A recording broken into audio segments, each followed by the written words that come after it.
vamos analisar o primeiro vídeo de Maíra Gaiato, né? Chamado Agressividade Não. Olá, tudo bem com você? Agressividade Não. Então vamos ver o que Maíra Gaiato tem a nos dizer com esse vídeo. Hot play. Olá, tudo bem com vocês? Vamos falar mais um pouquinho sobre autismo. Um papo sério hoje, pessoal. Vamos falar sobre agressividade, sobre crises de birra, sobre crises de desregulação. Para começar, né, eu considero muito interessante esse argumento, né, de birra como se fosse algo super científico, né, no que na verdade é só um comportamento da criança, né, que normalmente tem relação com o contexto que ela vive, né, sei lá, a pessoa não é simplesmente hedonista ou hiper individualista à toa, né, normalmente ela aprende observando o ambiente, né? Algo mais empírico, né? De certa forma. E tem um avião passando, né? Vai deixar passar e vamos continuar assistindo essa bagaça aqui. Vamos lá.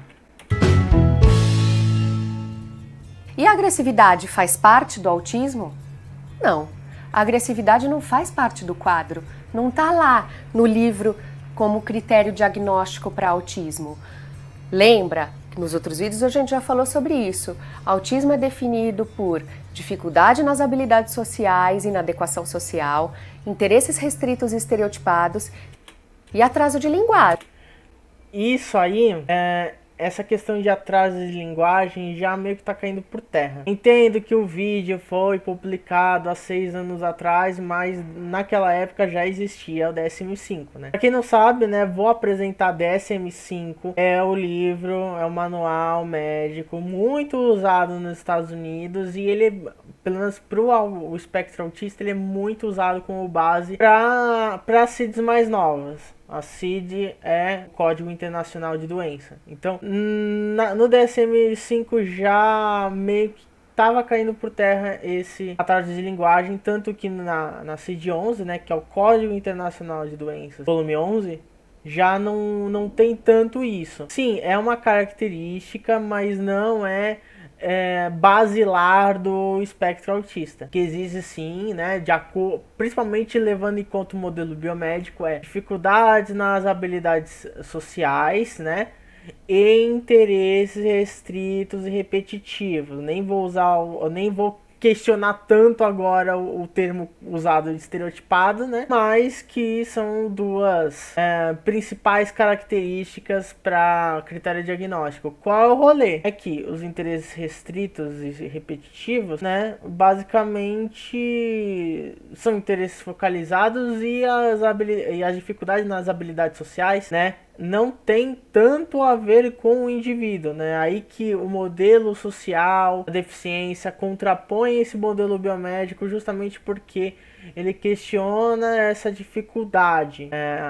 Ao contrário do modelo biomédico, que fala que a dificuldade está na própria pessoa, em socialização, né?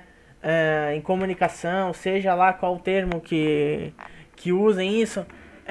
Na verdade, isso tá na sociedade, né? Tá no ambiente, né? Tanto que existem os conceitos, o conceito de barreiras, né? As barreiras, grandes barreiras, né? Da nossa sociedade, comunicacional, arquitetônica, sensorial, enfim, várias. Então, assim, é o meio certo nisso aqui. Mas eu não vou encasquetar tanto pelo vídeo ser já um pouco datado, né? A agressividade não aparece em nenhum deles. Então, se você conhece alguém com autismo que tem agressividade, procure imediatamente um especialista. Isso não pode acontecer. E a gente tem como controlar muito. Não pode acontecer, mas acontece. A questão deixa eu só arrumar o diacho da câmera, né? Porque a pessoa é pró, né? A pessoa é profissional. Então, a questão não é se a pessoa autista vai ter agressividade. Ela vai ter em algum momento, mas a questão não é porque ela é agressiva, mas porque o ambiente é tão inacessível, o ambiente não traz menos 100 de acessibilidade para a pessoa, que a pessoa tem que se esforçar muito mais, não só para acessar o ambiente, mas para estar no ambiente, né, usufruir daquele espaço. Então, assim, é meio difícil, por exemplo, quando uma pessoa é autista e tem hipersensibilidade ao som, quando tem um barulho enorme, né, num ambiente que já de cara já tira totalmente a concentração da pessoa falar. Um exemplo, óbvio que a pessoa não vai chegar no momento que ela vai ficar irritada, ela vai ser agressiva, porque tem uma bosta de um barulho, né? Bosta de um barulho falando sobre tá atrapalhando a pessoa. Essa é a questão entre a diferença entre o modelo biomédico, né, ou o modelo médico e o modelo social. Muito melhor esse descontrole, essa desregulação. A gente sabe que as pessoas com autismo podem ter uma alteração sensorial. Sempre se lembrem quando pessoas usam o termo pessoa com autismo, porque isso é análise do discurso, né? Porque quando você se diz pessoa com autismo ou alguém fala pro outro que outra pessoa é uma pessoa com autismo, significa, né, de forma subentendida, que o autismo, né, o espectro autista não faz parte do seu ser, né? Então, se a pessoa tem autismo, é uma pessoa com autismo, então dá pra tirar. E esse é um negócio que, assim, muita gente não se liga, mas que muita gente influente acaba usando meio que pra indicar a sua intenção, né? Mas de forma bem implícita, assim. Que elas podem ter uma maior sensibilidade a sons e ruídos, a toque, a outros estímulos que elas recebem do mundo externo. E até do mundo interno, às vezes, pensamentos e desregulação. Ok, mas os estímulos do ambiente, o que a gente consegue fazer? Controlar um pouco as consequências dessas crises, dessas desorganizações, dessas irritações. Elas vão precisar se acostumar, porque o mundo é cheio delas. Se quando a criança se desorganiza, ela grita, ela bate e ela chuta, e a gente entende o que ela quer e protege ela daquilo, por exemplo, se tem um barulho alto, eu liguei o rádio e a criança começou a gritar, a se desesperar, eu imediatamente abaixo o rádio e falo para ela, pronto, tá tudo bem, passou? O que o cérebro dela, o que essa criança vai entender?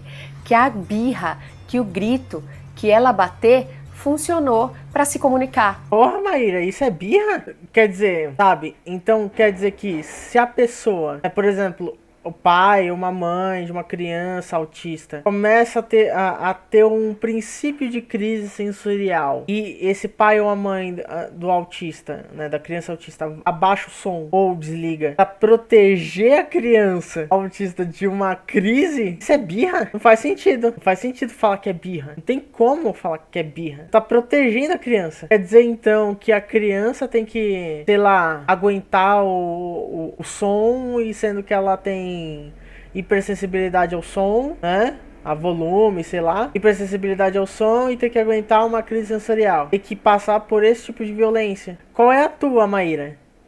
Ela usa isso como linguagem. Ela usa isso e é reforçada pelo ambiente. Então a gente não pode fazer com que as crises funcionem, com que as crises tenham efeito sobre os nossos comportamentos. A gente precisa esperar um pouquinho, esperar a crise passar e depois falar com ela. Você quer o quê? Me mostra. Mas isso, Maíra, isso não tem como controlar crise sensorial, Maíra. Não tem como. Não faz sequer sentido isso. Tipo, sabe, justo a psicologia serve pra gente entender que tem determinados processos que nós, como seres humanos, a gente não controla, Maíra. Sabe, Maíra, é difícil te entender. Aponta o rádio, fala o que tá te incomodando. Agora entendi. Então vamos lá baixar. Vem aqui, eu vou te ajudar a resolver o problema. É assim que você resolve o seu problema. Então, mas já... Quando a pessoa tem crise, obviamente a pessoa vai falar que é o som, não precisa falar que é o rádio. A criança não é um ser inanimado, não é um objeto. A criança consegue se comunicar, não precisa ser nem por voz, não precisa ser nem oralizada, né? Porque a gente ainda tem a questão, né, de tem que se comunicar oralmente. Mas não tem relação com isso. A pessoa pode se comunicar de alguma forma que indique que é a diacho do rádio. Não precisa chegar e apontar ao rádio, sabe?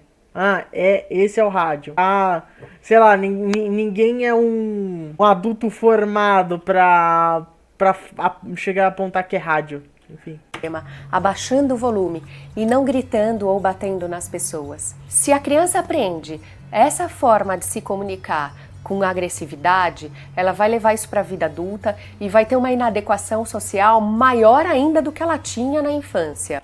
Tá, defina inadequação social, Maíra Gaiato. Inadequação social por causa dela ou porque a gente vive numa sociedade extremamente normalizadora em relação a comportamentos e corpos? Na verdade são a mesma coisa, né? A gente vive numa sociedade extremamente normalizadora e isso se dá no espectro autista por meio do comportamento. Se há essa tentativa de normalização por meio do comportamento e de corpos autísticos.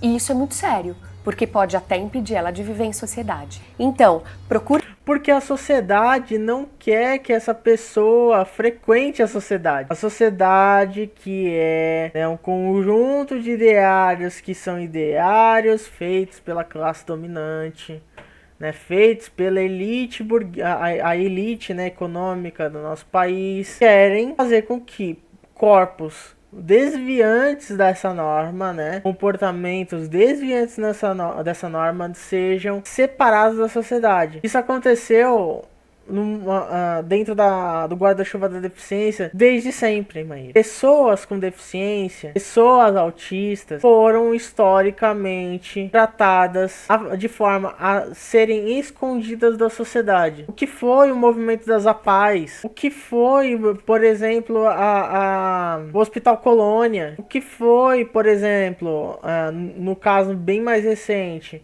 essa tentativa de ter só escolas especializadas no governo Bolsonaro? Isso aí é uma tentativa de esconder, porque a pessoa com deficiência, a pessoa autista é tratada como um problema na sociedade, problema jogado para debaixo do tapete, escondido.